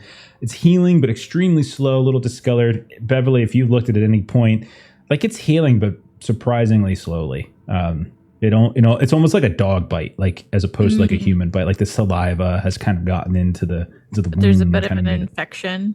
Yeah, something like that. It's not to the point where like you're probably worried for too long, but it is probably uncomfortable. We see Patrick, you pop some pills, and you start to doze off. The rest of you, are there any specific things that you're talking about or doing, or are all you just resting, or what exactly is happening? Beverly's probably starting to dig into Henslow's notebook, like the actual diary entries versus just the sketches that we scanned. Gotcha. Okay. Sure. What was everybody else doing? Definitely reviewing sort of what we have so far, kind of what things we want to follow up with when we get to LA. kind of running through, we know we've got the bank. So that's, obvious. We know the name of the bank. We've got the key for the bank. That's Sure. straightforward. And then just kind of reviewing everything else that we've got. So if we wanted to just kind of do like a quick inventory of things, your most tangible lead that you've already mentioned, you have it in your hands, the safe deposit key. And you know that according to Douglas Henslow, he gave you the name of the bank, First Bank of Long Beach. Right. So you have that physical thing. And you know that from the note that he had written Walter Winston that was tucked away in the metal box with the notebook, with the safe deposit box key, and with that strange stone tablet that Shima carries. It's what he had collected from their investigation in 1924, and so some things that he was leaving there in case Walter ever picked up the investigation again. So that is certainly your most tangible lead. Other things that you've heard that are a little less tangible or a little bit more uncertain, from Edgar Job, and when you were kind of interrogating him, he dropped the name George Ayres, who was the man who got him into these crazed sex and drug parties with Ramon Echeverria. He did claim that Echeverria was killed during that crazy raid where the summoning or whatever was happening. And I do think that Patrick, when he was going through some of the documents in Dr. Keaton's office, and maybe also in the conversation, Dr. Keaton might have mentioned it as well, that they tried to contact George Ayres but were unable to. But you do know, at least according to Edgar Job, he was a professor at UCLA. And so those are the things. And then there's the farm. You've heard multiple references to a farm outside of Los Angeles. There's no more specific detail. You don't have an address or location, and obviously it's California, so there's tons of farms. But those are sort of the things that you've loosely seen. So, am I missing anything? Or are there any other things that you all might be kind of throwing out in terms of this long flight, this conversation? I think possibly just the idea of are there any maybe newspaper articles or anything about did this whole thing manage to happen at this farm outside LA and no one knew about it?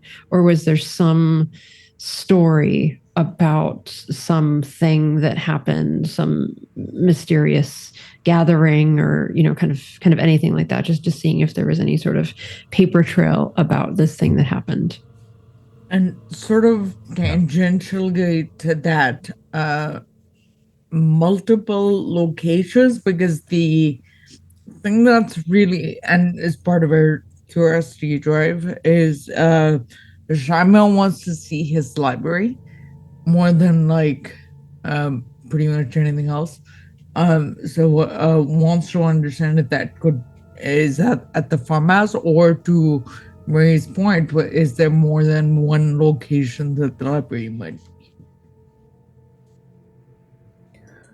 So in terms of the newspaper and stuff like that, obviously that's something that you can't do on the plane. But that's certainly something that you would be more likely to do, sort of library research, public directory research, go to literally libraries within Los Angeles, see, is 12 years ago, right? So see what was documented. Pastor Wood might even, being a former Texas Ranger, mention a crime that large, there's got to be a police report, probably, you would think. That's a very hard thing to sweep under the rug. And if there isn't any, that also could be revealing as well. So you might make mental notes in terms of we could look at various directories, look at various libraries, we could speak with the police, we could see if we can kind of investigate in that particular way as well. There's also, there's other things that you could potentially do, since I would say the name Echeverria, you would know, is a fairly, not an uncommon name. So trying to track down his actual home, his house, because you're right, Shima, in the conversation, in the interrogation you had, Edgar Job did mention that that the home of Echeverria did have a very a very large library of books, occult texts, and things like that. He didn't tell you where that home was, so you would have to trying to track that down. Again, not something that you would really be able to do from Savannah or on the plane, but when you land, it might be a plan of action, like, you know, hit various public records offices and things like that. It could be a way to go about potentially finding that kind of info.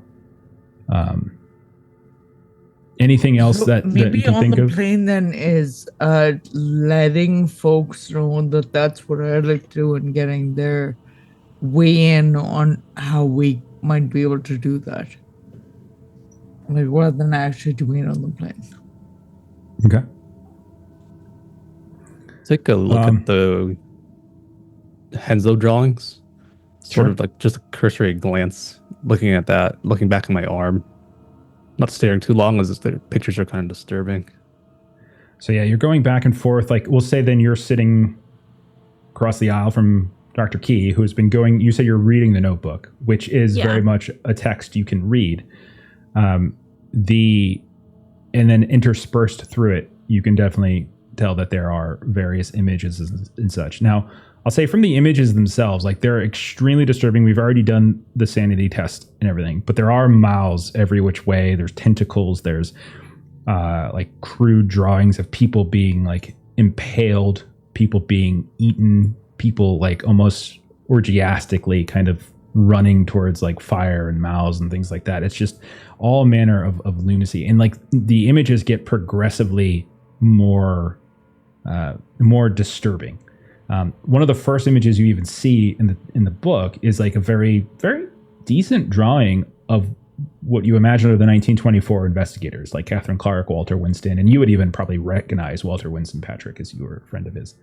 But aside from that, like you're seeing these types of things. Now, you don't see anything in the images, Patrick, that are exactly representing the bite on your arm. It's not quite like that. Your arm very much just looks like a person bit you. Like it's just healing strangely.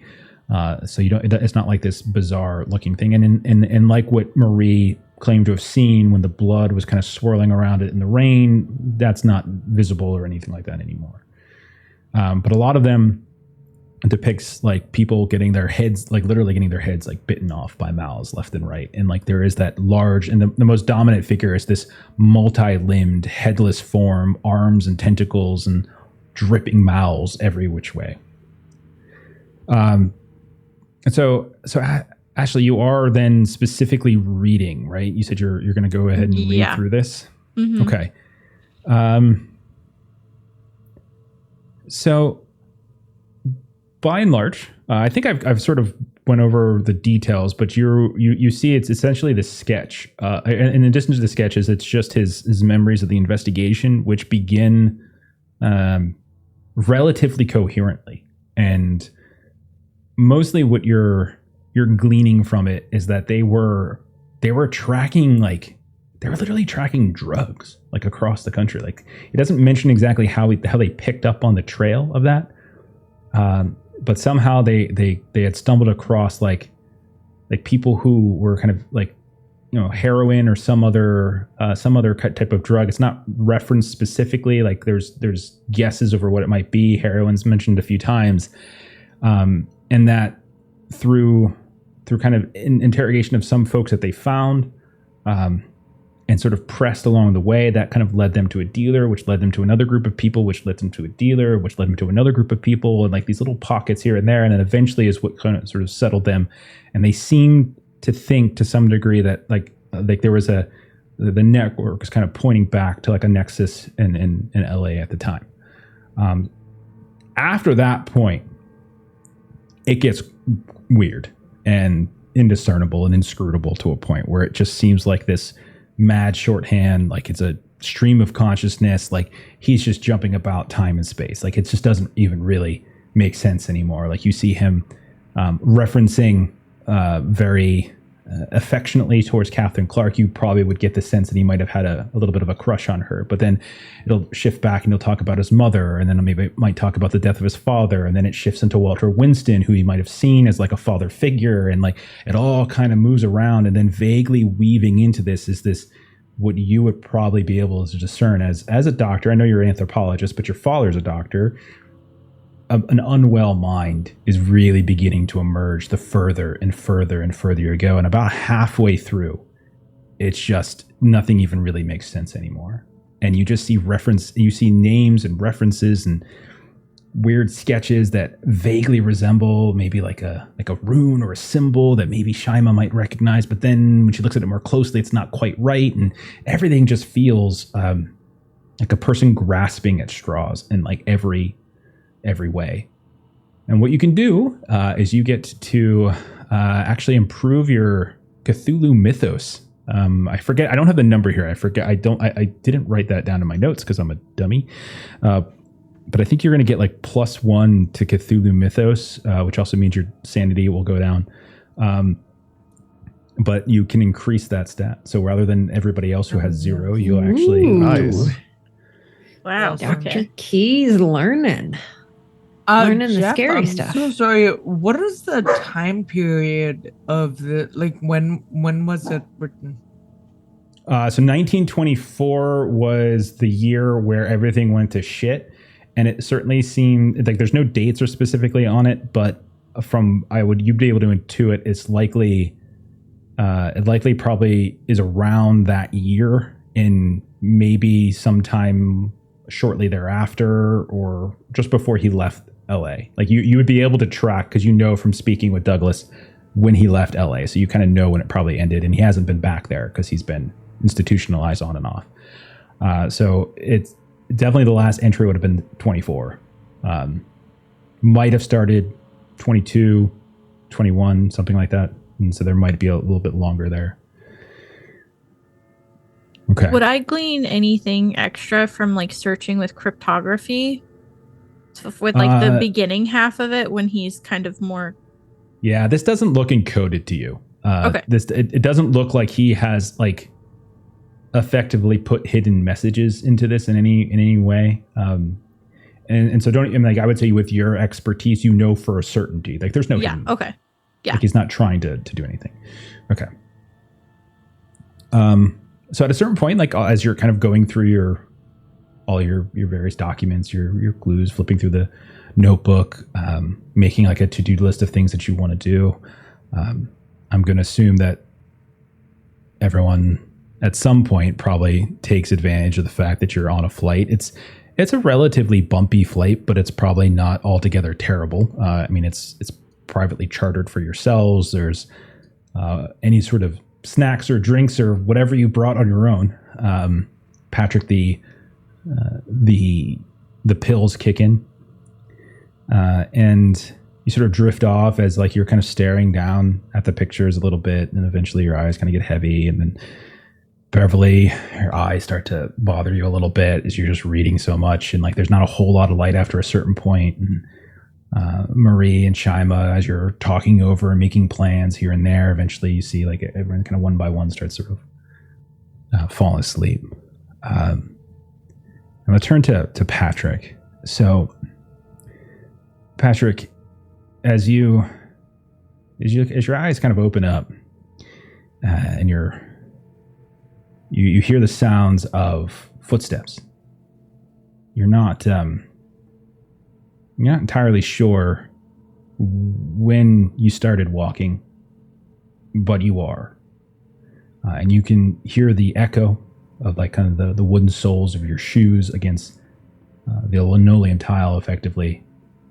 And you look down and you see that kind of alternating color scheme of off-white and kind of teal. And you recognize the floor outside of Dr. Keaton's office in Joy Grove, and you start walking back towards where the main desk is. But as you turn around, you see that there's just a hallway that's not supposed to be there. There should be a desk there. And you look back and you look for Dr. Keaton's office, and instead of there being a frosted glass door with the name Dr. Keaton on it, you just see a hallway, and you can see that there's peeling paint and kind of crumbling down from the sides of the walls themselves. You can see that there's broken tile on the ground. And whether you mean to or not, your one foot goes forward and the next foot, and echo of click, click, click. You hear the sounds of like other things beginning to become a little bit louder. You start passing by patient rooms.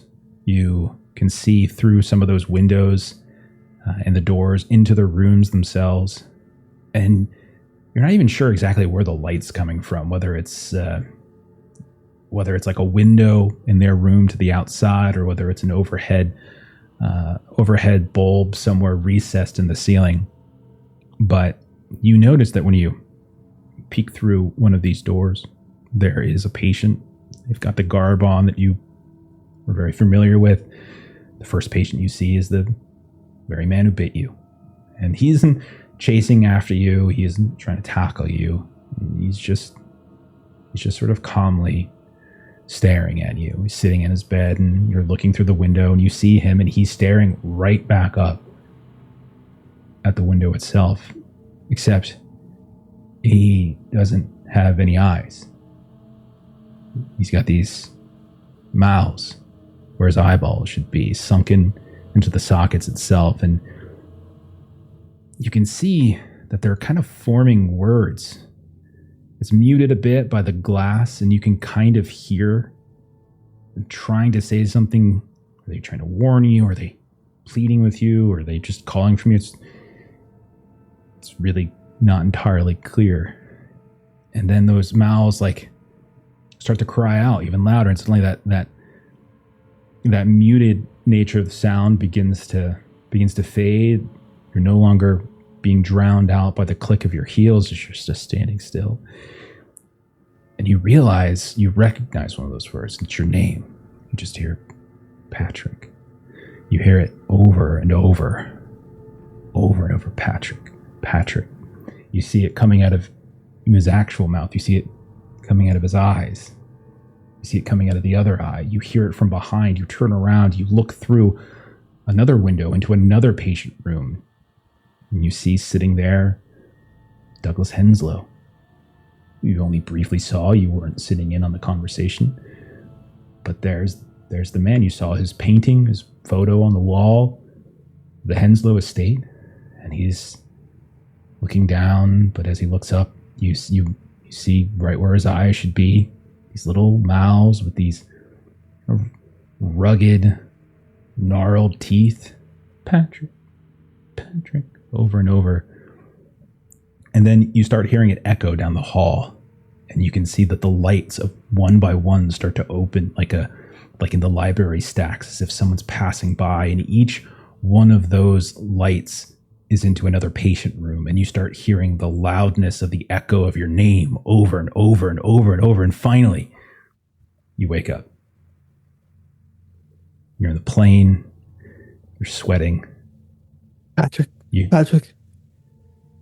hear the buzz of the motor, and over top of that, and over top of yourself as you kind of come to, Patrick, and you realize you're not the only one saying it. You hear Beverly's voice. You're sitting next to you. She gave you the pills. That's right. You were looking over Douglas's notebook. You should not do this, and then take drugs, and then false. You should definitely not do it. And when you turn to look at her, you see that it's her, but her mouth isn't moving. But you still hear her voice, Patrick, and it's echoing. You look, you can see. It's not her mouth that's moving, but it's her eyes, because her eyes are not mouths. They are smaller, gnarled teeth chomping up and down in a manner that is saying your name over and over, gnashing. And then finally, you wake up. You hear the sound of the motor. You look around. You can barely see everybody. You have to wipe away this gook and sleep that is crusted on your eyes. You see everybody else is sleeping. You look outside and you can see beautiful blue sunshine, distant palm trees. You hear the voice of Frank Kearns as he stumbles out of the cockpit. Well, rise and shine, everybody. We're in Los Angeles. And that's where we're going to go ahead and end for tonight. Oh shit! Yoo-hoo. Ooh. There we go. Oh gosh. All right. Oh, Cool. I'm Stephen won't miss too much. That's great. So Stephen didn't really miss too much LA stuff. Gonna have a deal. nightmare of people with Bell's fries. Very nice. We'll do your sand test on the other side. We'll do it next week. We'll start with that Ooh. and how you react and everything. But obviously, there'll be a sand test. And you have way more than your Delta Green character. So there's a Yeah, a chance lot of you more. passing. Holy. This is what it's like to be a sane person. Right? For now, Yes, for now. time. All Roll right. for sad. So yeah, Ooh. we'll pick up next week. We'll be back with starting off Los Angeles. Very excited. So we'll Yay. literally be beginning Los Angeles, which is amazing. Like I've mentioned this a few times. Like I love the locales, and like right off the bat, Savannah. Are you kidding me? And then like we're going to Los Angeles in the 1930s. Like this is so cool. So like I just love the locations for this place. And then obviously as the campaign goes, you'll learn some more locations. You'll learn some more locations. Yes. But yeah, and next time, hopefully, by then I would imagine Steven will hopefully get his stuff squared away. If not, we'll replace him. We have a Steven 2.0, so we'll see if he's busy. Go with that. We probably won't do that. We have a threshold of class in Steven 2.0. He's never going to watch it. All right. Why don't we go ahead and do some plugs and we'll get on out of here. Maitreya, we're going to start with you, of course. Where can we find you on the grandness that is the internet? I am Mighty Plays Games on YouTube when I'm not forcing myself on these fine people. You can find me over there. Yeah. I like how we just have like a rhythm, like when I'm not forcing people every day. It's so good. I love it. So for us, what do we have next? Monday is our next game. You can see Melissa and I, but no one else because we don't like them that much. Let's be honest. So no, I'm just teasing. Melissa and I were playing as a Monster of the Week. So come check that out as we return to our golf course in 1989, where all sorts of weird stuff is happening. Tuesday, you can see Steven would normally be doing this plug, but Steven runs a Marvel Multiverse role-playing game. We're doing an X-Men themed campaign. We're getting near the end, too. We only have a handful of sessions left. We just had an awesome little Mojo World session with our X-Men. And I think we're going to be returning to our parallel world and sorting out how the hell to get back to our own timeline. And then Thursday, Werewolf the Apocalypse, continuing our campaign there. And also, we're getting kind of close to the end, but I think we got a little bit more time. Probably got another 5 sessions, I would guess, for that. And then Friday, Warhammer 40K, Wrath and Glory. Aaron hops back into the GM seat for that. And then we'll be back on Saturday with this. If you would be so inclined, go check out the YouTube page, Adventures in Lollygagging. We got all sorts of stuff over there. Other games we have running right now, Delta Green. If you like Call of Cthulhu, check out Delta Green, similar DNA. And we also got Fragged Empire. You can see more of Maitreya as we both yearn after a mushroom. They make me do a mushroom voice. We all love Yeah, I boars. can't wait. You're going to load him up Much. with so much gear and power. He's just going to turn on you and rip you all apart. It's going to be great. I'm Gonna get you all. Better not sleep. I don't need to. I don't need to sleep at all. I'm just here for the brewing drama between Boris and Hardy. Night, night, Dr. T. Anyhow, thank you so much for hanging out tonight. Thanks you for bearing with some of the problems we had tonight, but we really do appreciate it. If you're watching this later on stream or podcast, we definitely appreciate you too. We are going to raid our friends over at Boys from the Baltic Star. They are playing a game that I don't know the name of. So let's go find out what it is. Have a great rest of your weekend. We'll see y'all later. Bye-bye. I'll be seeing you.